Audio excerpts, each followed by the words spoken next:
What ho, you unintellectual snert-eating jiglets! 'Tis I, your Lord and Master, Mr. Chayification, bringing you the second part of the new Australian Christmas update 2011, and today we are playing as the engineer with his new weaponry of mass destruction and awesomeness. Well, kind of awesomeness. Anyway, it is known as the Brainiac pack, and I will give you a brief overview as written on TeamFortress2.com. Unlike other large-browed, knuckle-dragging classes we could name, the engineer is the thinking man's mercenary, excuse me for that. Science, technology, strategy. How could any simple brutish weapon satisfy a class whose power comes from knowledge? Dr. Grotbot's Brainiac pack solves this philosophical dilemma like an intellectual uppercut to the brain's jaw. And that is a quick overview of what the Brainiac pack is. Now, the Brainiac pack consists of 2 weapons and 2 class-based items of wearable decoratiness. The first weapon is what you're looking at, well, what you were looking at now before I got blown into smithereens, is known as the Thompson 6000, and it's another one of these indivisible particle smashers. It's basically a replacement of the shotgun, and it looks pretty damn cool, actually. It's a very cool looking gun. It has a large fin on it, so it looks like it should be used for underwater or something like that. Very 60s futuristic look. It does not require ammo. Its projectile penetrates enemy targets. Projectiles cannot be deflected. On hit, the victim loses 10% medigun charge, and on hit, the victim loses 20% cloak. So it's very much a cloak and medic, spy and medic pisser offerer. Now, it does make a funky noise whenever you do hit. It's like a weird sort of noise whenever you do hit a medic or a spy and remove part of their cloakiness or whatever. So it's somewhat useful in those cases. All in all, it's very similar to the soldier's handgun thing, the Bison, whatever it's called. Stupid move there, me turning around and hitting my dispenser there. We lost the sentry gun. That was a stupid move of me, so technically that was my fault there. Did get an achievement from it, so not really fussed. Anyway, this video kind of jumps around a little bit. It's very difficult to get gameplay for these weapons because they're very particular. Not so much a shotgun. Sorry, not the shotgun, the Thompson 6000. That's a little bit easier, but the second item which you get, which you see me now, this rather pointy looking wrench, is known as the Eureka effect. Now, I'm a bit hit and miss with this weapon. It has this ult fire, it teleports you to spawn, which is incredibly useful.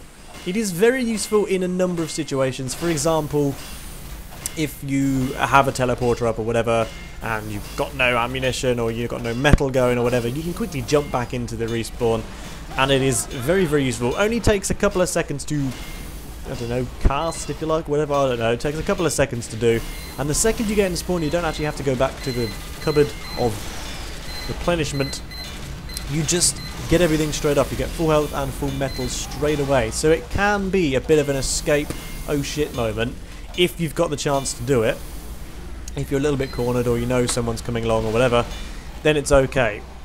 Now, this gameplay is, it was very difficult for me to come across, and this item is one that I will probably never use ever again because, I don't know, I'm so used to being able to pick up weapons now that pick up guns and shit. It's a bit awkward to do.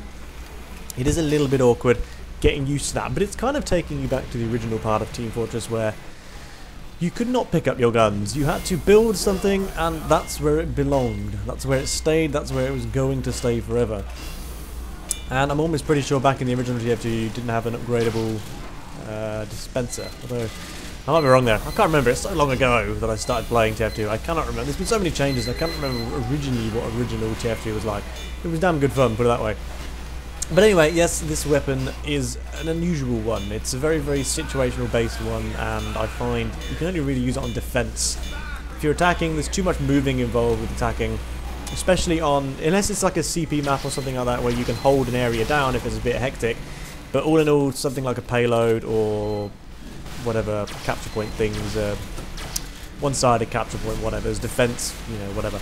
They're a little bit awkward because when you're attacking, you have to move forward a lot. Not being able to pick up your sentry gun is a bit of a downer for me on this part. But that's just me. Yeah, the teleporting is great fun. It's a great little animation. I can't remember if I even used it in this. I did use it, but the things I think are parts I chose, I may have not actually teleported. But it is very useful. I will leave it up to you to witness the fantasticness of teleporting, because it is rather spectacular. Now the third and fourth and final parts of the pack are of course the added little bits and bobs for your medic, for your engineer. Is the Brainiac goggles and the maths enhancing hairdo. Now the maths enhancing hairdo is just, oh god, it's brilliant. It is brilliant. It removes the hat. You can actually wear a hat with it, I believe. It looks a bit dodgy, but you can. Unless that's going to get patched. And that's a very, very funky hairdo, and I like it a lot. It is very cool. And the goggles just go fantastically with it. There's no pipe, unfortunately, but the goggles are very, very pointy and got stuff sticking off of them, so they're very, very cool to see. They're very, very interesting looking goggles. Very cool indeed.